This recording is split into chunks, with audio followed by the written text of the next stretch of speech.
आणि त्याच दाब्याला पण आहे आणि तिथे पण कूलर आहेत आणि फक्त आमच्याच हॉस्टेलला कूलर नव्हते. ते सांग मीडियावर रेकॉर्ड करते सांग कॉल. आणि हे रेकॉर्ड करत आहेत. साहेब तुमचा कॉल रेकॉर्ड करतोय आम्ही सगळे मीडियावाले. आपलं हॉस्टेल हे बीएसएल आहे ना आपलं? हो सर. तर तुम्हाला काय काय त्रास आहे?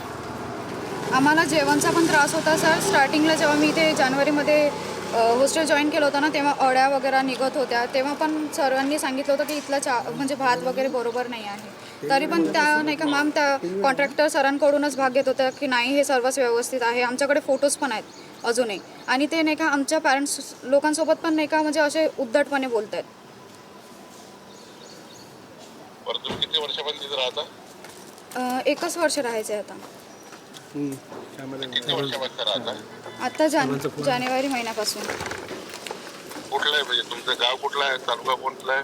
माझा तालुका चांदूर रेल्वे आहे, गाव सांगुलवाडा, जिल्हा अमरावती येथे. बरं, आता तुम्ही काळजी करू नका. तुम्ही शांतपणे त्या हॉस्टेलमध्ये थांबा.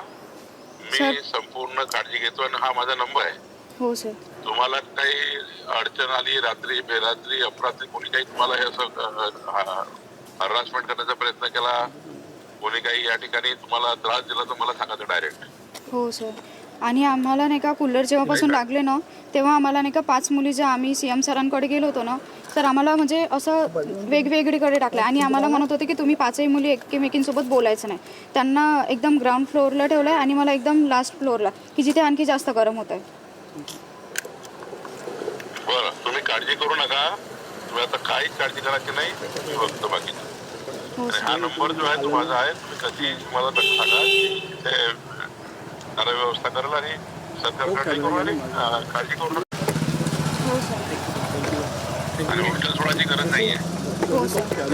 Thank you sir. हॉस्टेल सोडायचं बिलकुल नाही. हो सर. Thank you sir. हां, बिलकुल हॉस्टेल नाही सोडायचं. हो.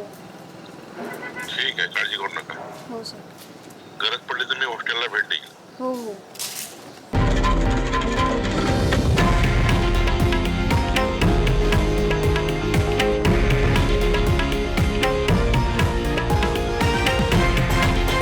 हे आहे देशातील नंबर 1 न्यूज नेटवर्क आणि आपण पाहत आहात TV9 मराठी, एकमेव.